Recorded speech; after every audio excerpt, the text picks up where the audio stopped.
একটি নতুন সরকার শপথ নিয়েছে, একজন নতুন মুখ্যমন্ত্রী শপথ নিয়েছেন।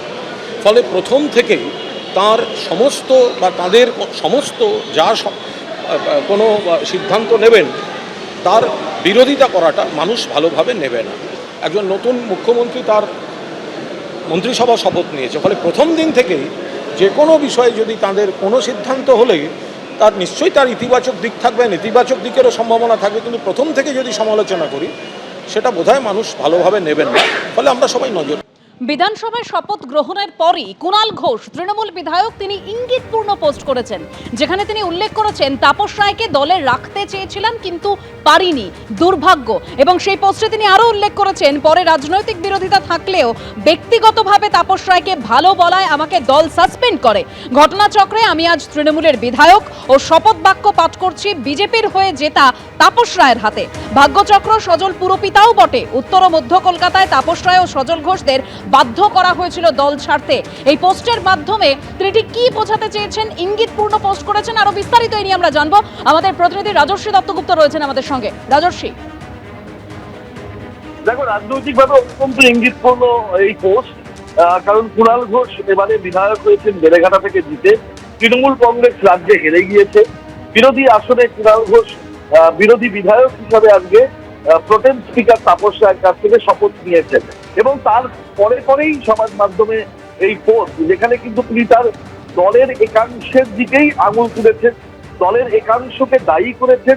তাপস রায় এবং সজল ঘোষ যারা আজকে বিজেপির বিধায়কে জিতে এসে বিধানসভায় আসেন, তারা দুজনেই তৃণমূল কংগ্রেস ছেড়ে চলে গিয়েছিলেন এবং দলের একাংশ তাদেরকে ছেড়ে যেতে বাধ্য করেছিল। এটা স্পষ্টভাবে এই পোস্টে তিনি লিখেছেন। এবং উত্তর ও মধ্য কলকাতায় এটাও তিনি অত্যন্ত ইঙ্গিতপূর্ণভাবে উল্লেখ করেছেন তার পোস্টে, যে একটা দলের মধ্যেই বিরোধ ছিল এবং দলের একাংশ এই দুজনকে বাধ্য করেছিল দল ছেড়ে চলে যেতে।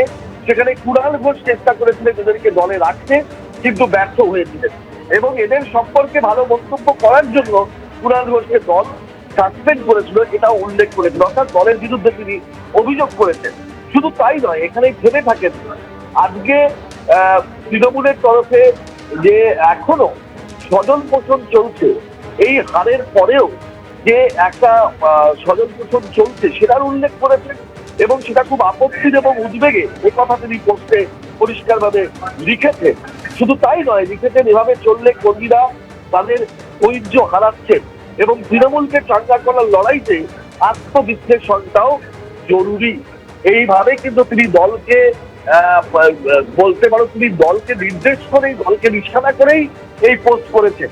এটা বিজেপির বিরুদ্ধে করা পোস্ট নয়, এটা একেবারে তার নিজের দল তৃণমূল কংগ্রেসকে নিশানা করে করা এই পোস্ট। রাজনৈতিকভাবে ইঙ্গিতপূর্ণ এবং দলের মধ্যে একাংশ যে দলের ক্ষতি করেছে এটা কুণাল ঘোষ দাবি করছেন এবং সেই উত্তর মধ্য কলকাতার নেতৃত্ব আজও স্বজন পোষণের মাধ্যমে এই হারের পরেও তারা একটা ভালো জায়গায় আছেন সেটাও তিনি ইঙ্গিত করছেন। এবং এইরকম ঘটনাক্রম চলতে থাকলে দলে কিন্তু আরো কর্মীরা ধৈর্য হারাচ্ছেন এবং আত্মবিশ্লেষণ করাটা এই মুহূর্তে দলের জরুরি, সেটা তিনি বলছেন। অর্থাৎ সামগ্রিকভাবে অত্যন্ত ইঙ্গিতপূর্ণ এবং তাৎপর্যপূর্ণ রাজনৈতিক দিক থেকে সেরকম একটি পোস্ট আজকে বিধানসভায় শপথ গ্রহণের পরেই তৃণমূল কংগ্রেসের বিধায়ক কুণাল ঘোষ করলেন। ধন্যবাদ রাজর্ষী।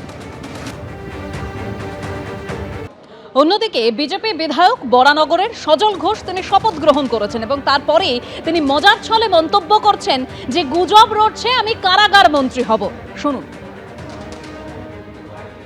বেশ কয়েক বছর আগের কথা, সজল ঘোষ বিধানসভায় আসছেন একেবারে সদল বলে, পাঁচিল টপকে কোনো রকমভাবে সোজা ঢুকে পড়লেন বিধানসভার ভেতরে।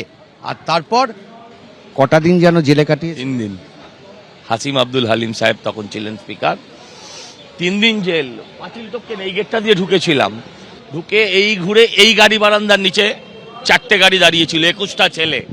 গাড়িকে বলেছিলাম যে যদি 5 সেকেন্ডের মধ্যে বেরোতে না পারো তাহলে গাড়িতে গাছ গজাবে। ওরা বেরিয়েও গেছিল, আমরাও ঢুকে গেছিলাম।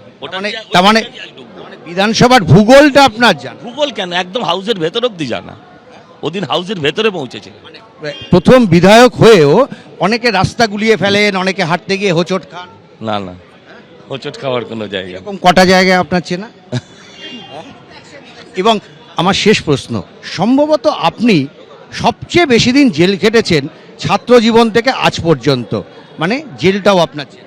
একদম একদম রাজনৈতিক কিন্তু বাজারে গুজব রটছে কারাগার মন্ত্রী হিসেবে হয়তো।